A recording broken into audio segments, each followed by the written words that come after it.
Donc aujourd'hui, Soel, on s'intéresse à des appellations et on commence par cette 128 TI de chez BMW. TI, forcément, ça te parle, hein, oui. Quand tu étais jeune, très jeune.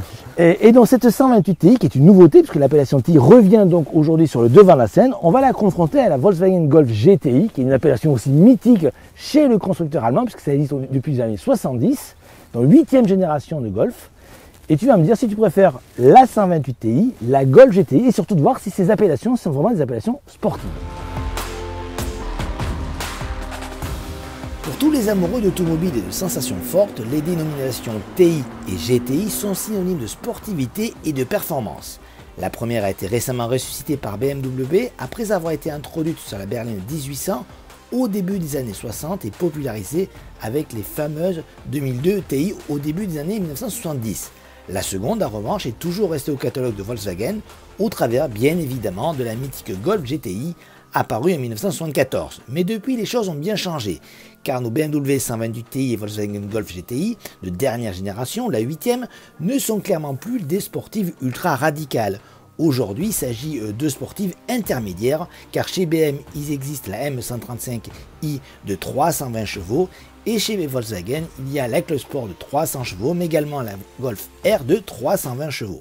Ajoutons à cela une certaine dose de méfiance, car certains services marketing peu honnêtes ont galvaudé certaines appellations glorieuses, comme par exemple le retour de Gordini chez Renault il y a quelques années, qui s'était transformé en une simple finition sans la moindre once de sportivité. L'heure de vérité est donc venue aujourd'hui sur le circuit de la Ferté-Gaucher en compagnie de Solayari. Alors, faut-il choisir une Golf GTI ou une 128 Ti? C'est ce qu'on va vous dire.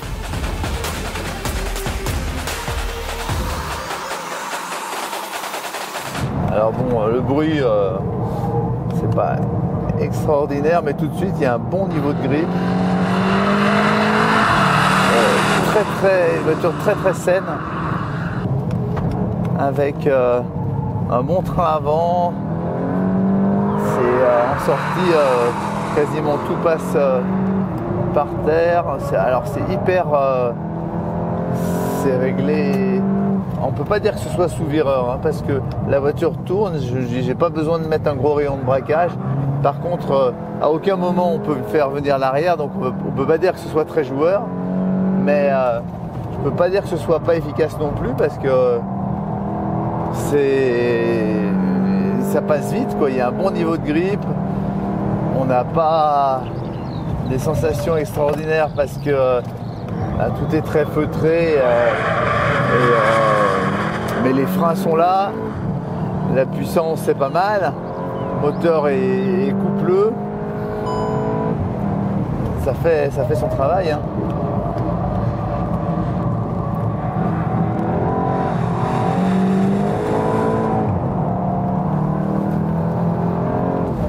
C'est pas mal du tout quand même. Il y a un peu...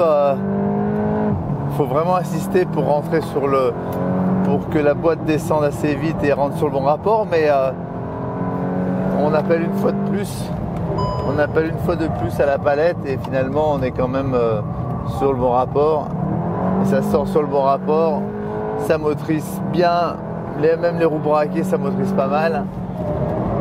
Après c'est une base châssis qui a l'habitude de passer encore plus de chevaux, donc c'est peut-être pour ça. C'est une très bonne auto, voilà, pas très excitante, mais saine et tout est juste, quoi.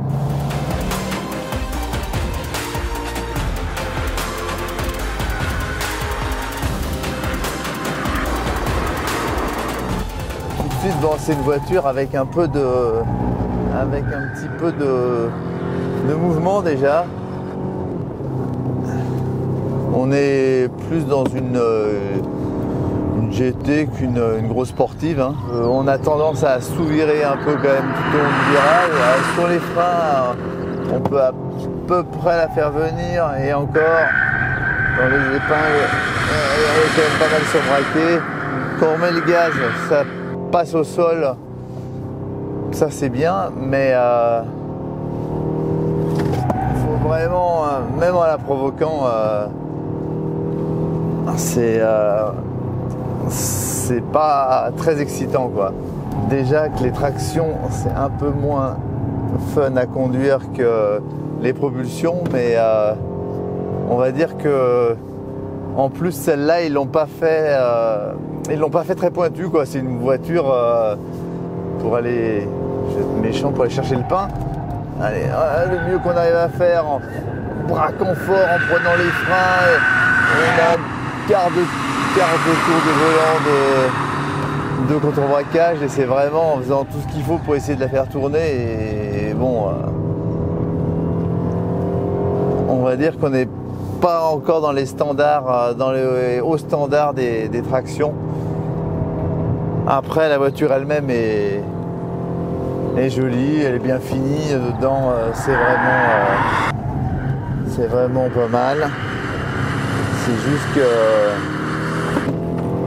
je vais avoir du mal à m'enthousiasmer sur la première traction BMW en essayant celle-là parce que vraiment on est loin de ce qu'ils ont l'habitude de faire pour les propulsions où on rentre sur les freins, on place l'auto là, on rentre sur les freins, on place pas l'auto et Dieu sait qu'une traction ça en a plus besoin qu'une propulsion parce qu'en sortie on n'a pas les gaz pour mettre la voiture dans le bon sens. Et là, on se retrouve avec beaucoup d'angles de volant et on attend que ça se passe jusqu'à la sortie du virage pour mettre le volant en droit et attendre le virage suivant, avoir un soupçon d'excitation quand on prend les freins et à l'entrée. Mais on fera pas mieux que ça. Hein. Bon.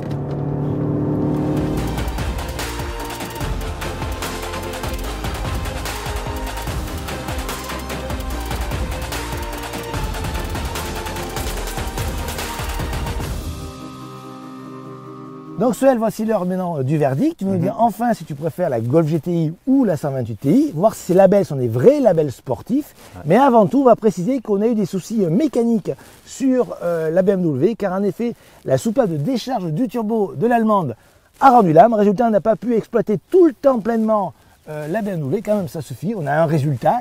Et tu veux nous dire ce que tu préfères. Alors, je préfère clairement la Golf GTI.